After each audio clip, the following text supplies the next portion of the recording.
Nous sommes ici au congrès de l'IMCAS Bangkok, édition 2025. Merci beaucoup d'être avec nous. C'est un grand plaisir de vous avoir dans votre programme super chargé pendant ces quelques jours. Merci d'être avec nous pour nous parler de votre utilisation du multifrax que vous utilisez maintenant depuis, je pense, 2 ans, presque, 1 an et demi, 2 ans. On l'a présenté ici il y a 2 ans, je crois. Merci Christophe. Oui, quand les années sont bonnes, on ne les compte pas. Donc effectivement, on a le plaisir de pouvoir discuter ensemble à Bangkok. C'est pas toujours simple pour ceux qui habitent entre la Belgique et la France.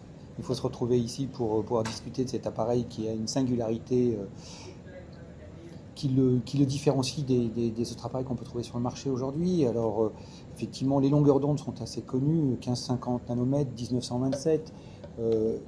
Elles ont été mises au point il y a plus de 25 ans par notre ami Dr Tankovic. Nicolas. Et effectivement 89, 91, et le temps va très vite. L'inventeur du laser fractionné. L'inventeur du laser fractionné. Mais ce qui va singulariser cet appareil, c'est qu'il y a au moins 2 points, en tout cas en tant que dermatologiste, c'est qu'on est toujours à l'affût des longueurs d'onde, on les connaît, 1550, mais la prouesse, c'est de pouvoir l'associer avec le 1927 dans un appareil dont sa définition, c'est la portabilité, une batterie, un appareil, une source. Ce qui est intéressant, c'est qu'effectivement, il y a vraiment une protection complète et on peut presque l'utiliser, si on le souhaite, sans lunettes, puisqu'il y a vraiment une cavité qui permet de pouvoir traiter à l'intérieur, et donc on ne voit simplement qu'une information lumineuse qui permet de dire à quel rythme on doit aller, donc elle nous freine dans notre vitesse de défilement de la sonde laser. Mais ce qui est vraiment très intéressant pour nous, c'est de pouvoir associer les deux longueurs d'onde dans le même temps opératoire. On sait que ça permet d'augmenter la pénétration. Le 1927 permet d'augmenter l'efficience et la pénétration du 1550 nanomètres, qui en général est limitée autour de 1,5 mm. Et là, vous faites référence, tout à fait, 1 mm à 1,5 mm, vous faites référence au MTZ, aux zones micro-thermales. Oui, la micro-thermal zone, effectivement, c'est quelque chose, c'est un gros mot pour dire que, effectivement, on a un impact en profondeur. Alors, si on prend le spot unique, c'est 150 microns, donc c'est vraiment très faible. Ça permet aussi d'aller pénétrer en profondeur pour aller chercher ce qu'on appelle le remodelage collagénique. Ce qu'on peut aller chercher aussi, finalement, dans certaines indications qu'on souhaite. Les premières sont les cicatrices d'acné, c'est aussi les postes chirurgicales, mais ce qu'on a beaucoup appris, les cicatrices, tout type de cicatrices, bien sûr. Je mettrai à part les kéloïdes qui sont bien plus compliqués à traiter, mais bien plus profondes aussi. Bien plus profondes, c'est une autre composante. Mais ce qui est pour moi vraiment intéressant, c'est l'efficience de deux longueurs d'onde ensemble. Ça a été un peu une découverte parce qu'effectivement, depuis 30 ans que je fais du laser, on essaie de mélanger les deux, on mélange d'autres lasers, d'autres sources laser. Là, j'ai les deux en même temps, mais j'ai le choix. Si je veux utiliser que le 1550 seul, je peux. Si je veux utiliser que le pigment 1927, je peux. Si j'ai des phototypes, et en fait, je peux varier cette puissance. Et là, le plus surprenant, moi qui ai déjà des appareils de même source lumineuse au cabinet médical, avec un appareil bien plus important, bien plus large, bien plus grand, c'est que quand je regarde les fluences qu'on peut sortir. On a les mêmes fluences avec ça que vous avez sur des appareils aujourd'hui qui ont une quinzaine ou une vingtaine ou une trentaine d'années, voilà. Bien sûr, alors, qui n'ont pas les mêmes technologies à l'intérieur, c'est-à-dire des diodes d'application photonique ou militaire, LIDAR, qui permettent d'être à la fois compacts et à l'intérieur directement de la pièce à main.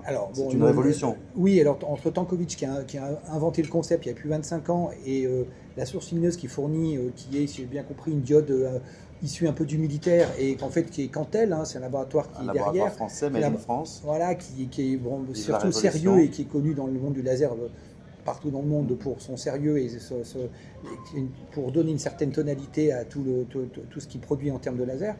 Mais même en termes de puissance pure, par exemple 35 millijoules en 1329 et puis jusqu'à 50 millijoules en 1550.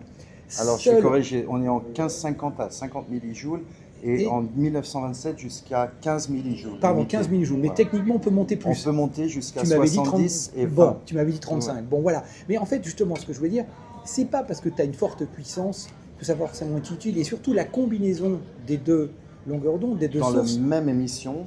Dans la même émission, va permettre de conjuguer ces efforts pour avoir la pénétration, l'efficience de deux longueurs d'onde qui ciblent deux choses différentes. L'un, le collagène, l'autre, le pigment. Intéressant. Deux longueurs d'onde qui sont non ablatives ou ablatives, non ablatives et subablatives avec le thulium.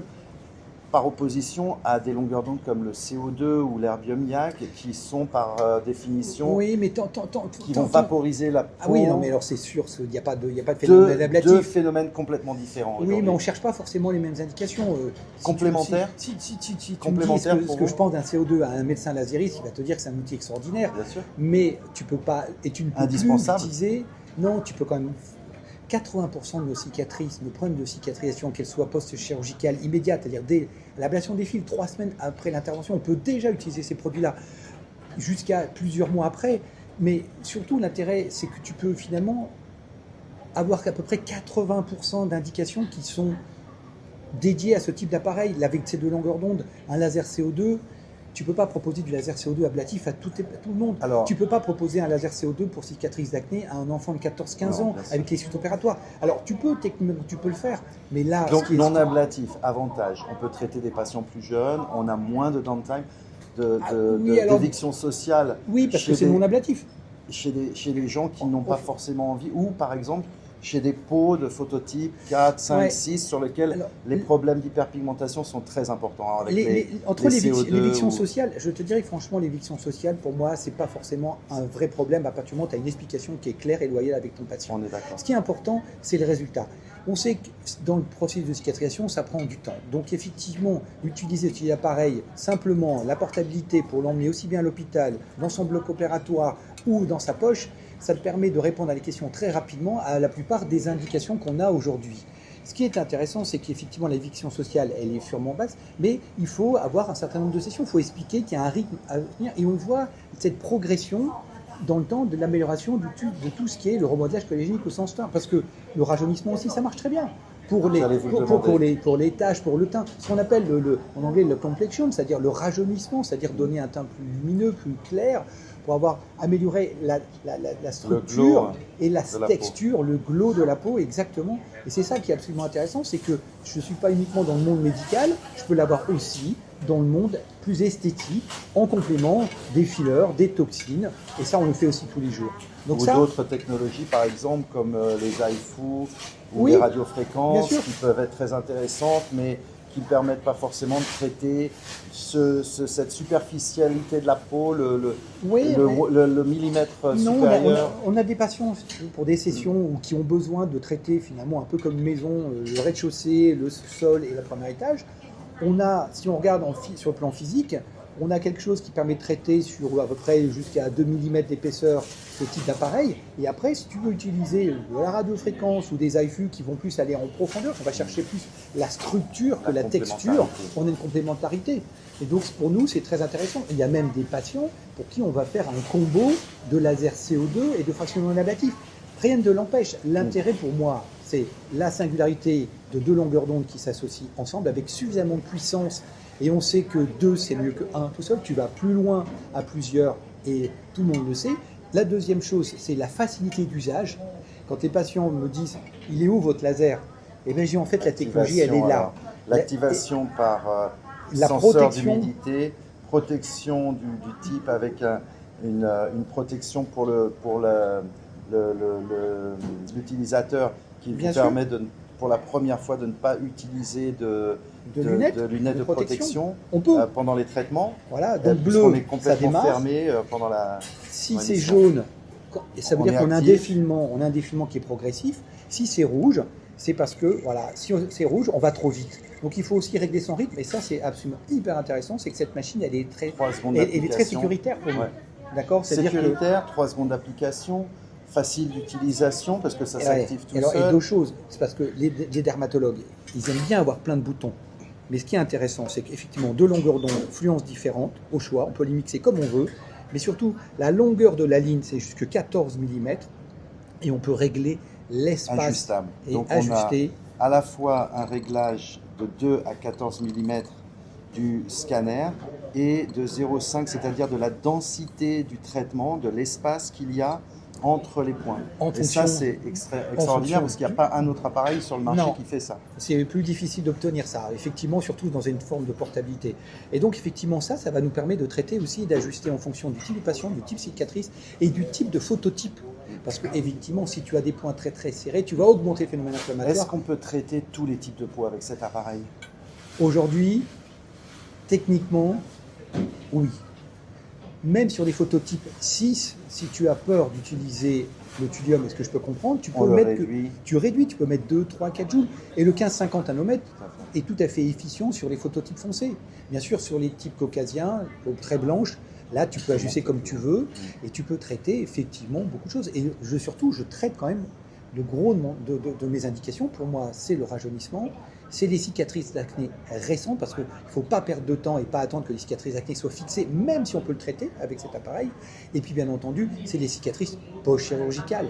Ça, il n'y a pas de danger. Aujourd'hui, toutes les publications ont montré qu'il n'y avait pas de danger, entre de bonnes mains, d'utiliser ce type de laser non ablatif sur des cicatrices précoces à 3 semaines, à 6 semaines, à 3 mois, à 9 mois, à 1 an. Et plus on va traiter tôt, plus ça sera facile et le plus le patient sera content rapidement. Alors, une question pour vous. Le thulium, un outil qui permet d'ouvrir une zone microthermale qui va nous permettre de pénétrer le derme, c'est-à-dire 200 microns, et qui va permettre de faire passer n'importe quel produit. Que pensez-vous de ce qu'on appelle le Laser Assisted Drug Delivery, inventé par une amie à vous d'ailleurs? Oui, Christine Dierix et Mérité Adesdal, et puis il y avait aussi notre collègue de Miami. Voilà, je pense que ce qui est important, effectivement, il y a le drug delivery, c'est-à-dire faire transvaser des corticoïdes, des médicaments. On peut combiner alors, donc oui. Par exemple, vous combinez pour des applications comme les cicatrices ou l'acné active, oui. Certains produits topiques, en fait, crèmes, si on parle de drugs, des actifs les drugs normalement ont l'autorisation, pas toutes, mais de pouvoir être pénétrés transdermiques sans risque. Donc les corticoïdes et la 5-ALA, il faut l'utiliser pour un précurseur pour la photothérapie dynamique. Après, si on parle de cosmétiques delivery, c'est-à-dire que là on est face à des produits qui sont actifs normalement dans le rajeunissement, il faut bien faire attention, et je mets un petit bémol, il faut que le produit soit quand même un petit peu autorisé. Pourquoi? Pour ne pas provoquer une pénétration trop exacerbée, trop agressive vis-à-vis de la peau, et qu'on provoque des phénomènes de sensibilité à cette peau. Donc il faut quand même on peut l'utiliser comme un outil pour faire de l'équivalent de la transdermie drugs, mais cosmétiques, effectivement, c'est une nouvelle ère également pour nous, mais il faut utiliser le bon produit, parce que le laser, lui, il est juste actif pour nous aider. C'est pas sa responsabilité de savoir quelle est la nature du produit qu'on va faire pénétrer. Non, bien sûr. Donc, qu'est-ce que vous appliqueriez comme produit, par exemple, pour une cicatrice, pour de l'acné active en combinaison?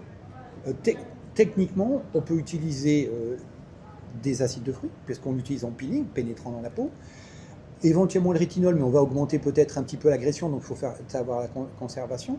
On pourrait utiliser aussi de l'acide tranexamique en liquide, puisque vous savez qu'on peut l'avoir en tablette, on peut l'avoir en injectable. Alors, c'est bien sûr bien plus dangereux et plus risqué peut-être, il faut bien faire attention à la prescription par voie orale dans le mélasma, mais en application locale, comme il existe par voie veineuse, on peut très bien le passer en transdermique localement, et ça c'est décrit.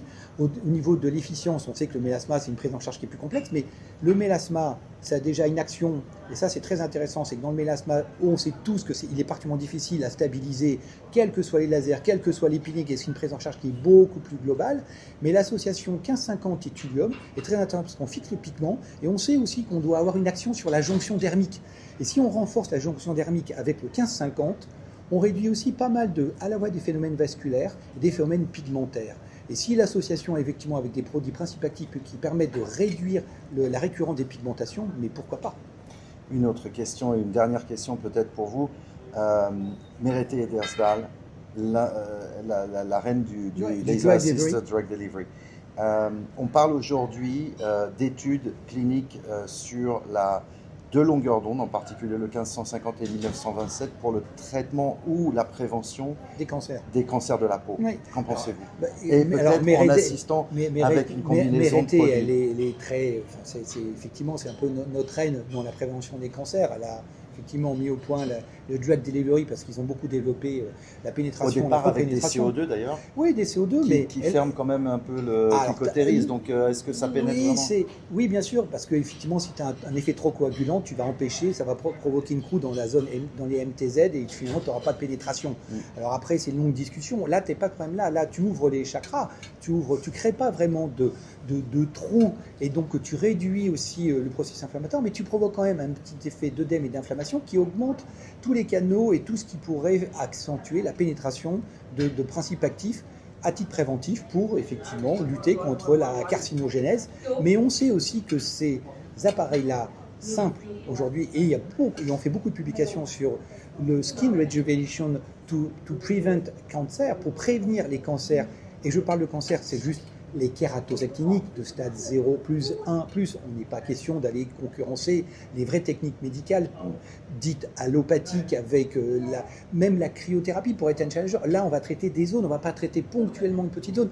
On va faire du rajeunissement, mais on va faire un peu comme de la prose, comme le disaient certains, sans le savoir. On est poète sans le savoir, et on arrive à améliorer et faire de la prévention sur tous ces patients qui sont sous le soleil. Alors on fait, nous, en tant que dermato, on fait de la prévention, on fait de l'éducation, mais on peut également, avec ce type d'appareil, il y a cette singularité particulière de leur proposer quelque chose qui va peut-être être bénéfique sur le long terme. Alors, on ne peut pas tout prouver, mais travaille sur le sujet, parce qu'effectivement, ça permettrait de conjuguer à la fois le bien-être et ce qu'on voit et ce que le miroir nous renvoie, c'est-à-dire finalement qu'on se trouve bien, mais en même temps, peut-être, réduire les effets délétères du soleil sur une vie. Ça n'empêche pas de dire, si vous faites ça, après vous pouvez aller au soleil et vous exposer en toute impunité. Il faut bien entendu se protéger. Donc voilà, donc c'est un appareil qui peut vraiment avoir une singularité en termes de portabilité, en termes de fractionnement des points, vraiment écartement, en termes de fluence et de jouer avec les deux types de longueur d'onde, avec des puissances qui sont très honnêtement en pratique clinique largement suffisantes de ce que j'utilise moi aujourd'hui. Effectivement, ça laisse et ça fait penser à ce que tous les appareils qui sont sur le marché, alors je les aime bien mes autres appareils, mais effectivement, je les souvent en poche, et puis je suis associé avec des jeunes collaborateurs, et ils me disent, il est où ton petit joujou? Je dis, c'est un petit joujou, mais il faut en prendre soin, parce que c'est pas parce que c'est petit que ça semble être un jouet, c'est un appareil de très haute technologie. Très haute technologie. C'est un appareil médical. C'est un appareil médical. Exactement. Médical, CE classe 2B. Et donc, bien sûr, il y a des risques avec si vous utilisez les mauvais paramètres. C'est un médecin qui doit l'utiliser. Voilà. Merci beaucoup, Dr Cartier. C'est un grand plaisir de vous avoir et de votre support. L'essayer, c'est l'adopter. L'essayer, c'est l'adopter, c'est vrai. Merci beaucoup. Merci.